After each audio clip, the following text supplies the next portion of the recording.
Ibo kwenu, kwezonu.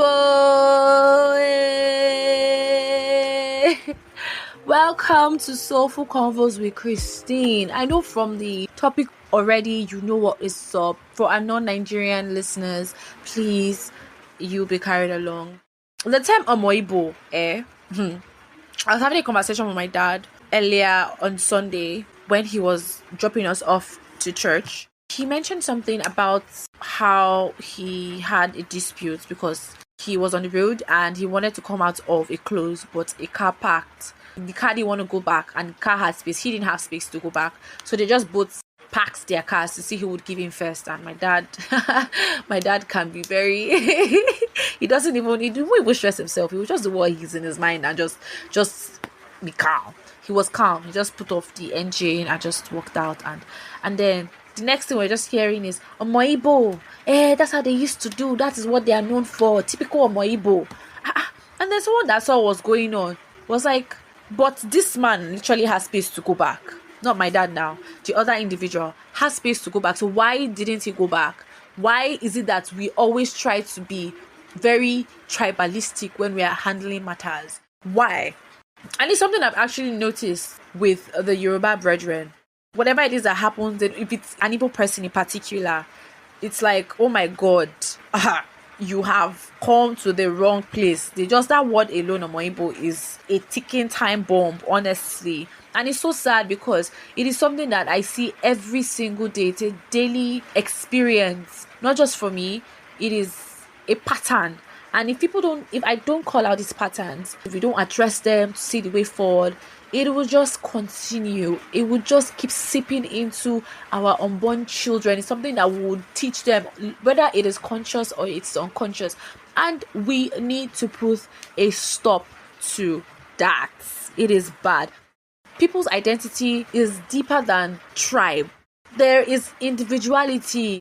There are individuals that have history, personal stories. They have pride.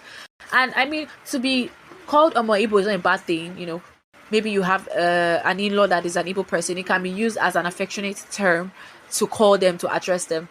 But when it's said in spite, it just strips individuals of their uniqueness. You no longer are Chika or Ifeanyi or Ngozi. You are now seen as the Igbo person in the midst. And it doesn't make any sense because when you are relating with people, when you are trying to hash out things, it should be based off of character, attitude. It should be based off of their personality, what you can see objectively, and not because you feel, oh, you're in the same tribe, so I am obligated to side with this person, even when it is visibly showing that they are wrong. It is not right. Taking us back to the history of Nigeria, this can be traced back to the beginning of Nigeria itself. Bringing Nigeria together. Nigeria is made of the north, the south, the east, and the west. And these four cardinals have people that are in authority. Basically, before we started having to practice democracy and party systems and the likes of it, before then, you had the military overtake the government because they felt like Nigeria wasn't going in the direction that it ought to go. If you check the history books, Nigeria is the only country that I know that did not fight for her independence. Every other country fought. Blood was shed. They sweated. They did everything necessary to get independence from their colonial masters. But we deliberated. We had dialogue and we got our independence on a platter of gold. Sometimes I feel like if you don't fight for something, you don't know the value of what you have. And so this militant overthrew the government. It was led by late Major Chukwuma Kaduna Nzogo and others. There were other people that were not Igbo, but it was perceived and it was represented as an Igbo coup to the masses. And I just believe that this is the foundation of the hatred of the continuation of tribalism that has since thrived. The coup happened in 1966 till now, 2025. Now, just subtract 1966 from 2025, you have 59 years. 59 years of experiencing tribalism year in, year out, in daily activities, in politics, in the market square, on social media. It has become so rampant that people feel like it's a normal thing, and it's not a normal thing. It takes a keen eye to actually address this. And so with that, I say thank you, Daddy, for having this conversation with me, because you're the inspiration behind today's episode. I love you. IBB, that is Ibrahim Babangida. He was also one of the overthrowers. If you check the history of Nigeria, I'm not here to give us the history of Nigeria. I'm just here to lay cushion on my points, to just touch here and there. In his recent memoir earlier this year in February, he came out to say that it wasn't an Igbo coup. But people went on years thinking it was an Igbo coup. People that chose to see it as Igbo coup, even when all the signs pointed to it being weaponized as an Igbo coup. Next week, Wednesday, Nigeria will be 65 years, but we have little or nothing to show in the progress of the ideas that we utter when it comes to tribalism. We're still a very tribalistic nation, in words, in thoughts, in actions. And it is not just sidelined to the Omo Igbos. It is also something that I have noticed with the Yoruba as well. There are distinct traits that are accompanied with these tribes that I have seen.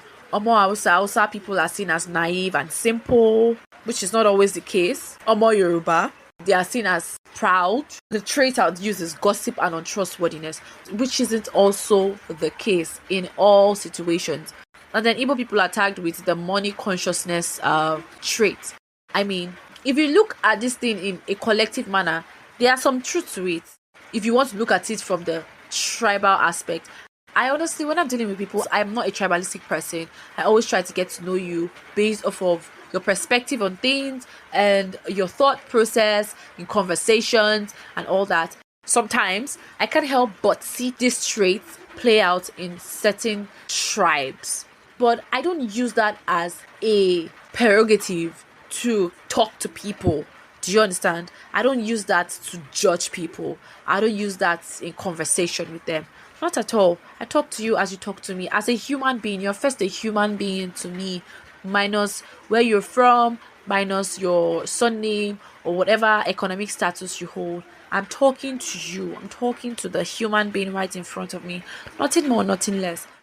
As a nation, as a developing nation, as a forward-thinking nation, I want us to stop reducing people to caricatures by fueling distrust and keeping the divisions alive by demarcating us to tribes. We're first human beings, like I said. So where do we go from here? I believe the answer is in unlearning.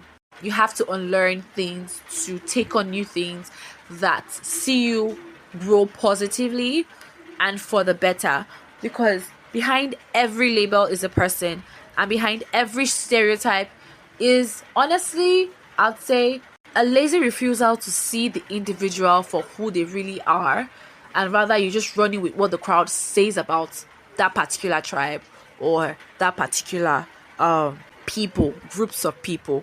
At the end of the day, identity should be a marker of pride, and it shouldn't be waged as a war weapon of insults.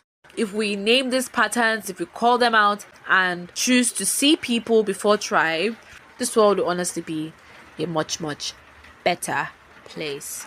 Let's dead the tribalistic mindset, please. No Omo Igbo, no Omo Yoruba, no Omo Hausa. Let it be Chika, Femi, Ahmed. That's why I resonate with NYSC so much, because NYSC was founded to bridge such gap, such mentality. But some people sadly still hold that you went to school doesn't mean that you're educated. Some people just go to get certificates. They don't really allow the school to pass through them. They just pass through the school. And it's quite sad because they still hold such shallow and archaic beliefs, thought pattern. I have met beautiful people in my life that are from different tribes, and honestly, they are awesome people. I learn things from them. Every time I talk to them, there's always an exchange of beautiful value, and I don't take that for granted. I really do not take that for granted. You shouldn't also as well. If you have an argument with whomever, look at the person as an individual and not because of their tribe. I know I took a serious tone route today, but I had to, because there are just some conversations that you have to be stern when addressing. Doesn't change my love for you guys, doesn't change your accountability to me or my accountability to you. It's even the reason because I am accountable to you. I have to bring this to our knowledge. And with that, I say thank you for listening to today's episode of Soulful Convos with Christine. I am Christine. I love you guys. Remember, words matter, and the way we use them shapes the world that we live in. And that is the reason why whatever it is that you say out loud, you're putting it out in the universe and you're creating your reality. Reality is all about your perception. Reality is what you believe in. Till next time, my lovelies, keep questioning and keep exploring the threads that bind us. I always enjoy talking to you guys. I always enjoy sharing my opinions, having conversations with you guys, because when we stop having conversations, we start to get violence. Rest in peace, Charlie Kirk. I love you guys. Bye.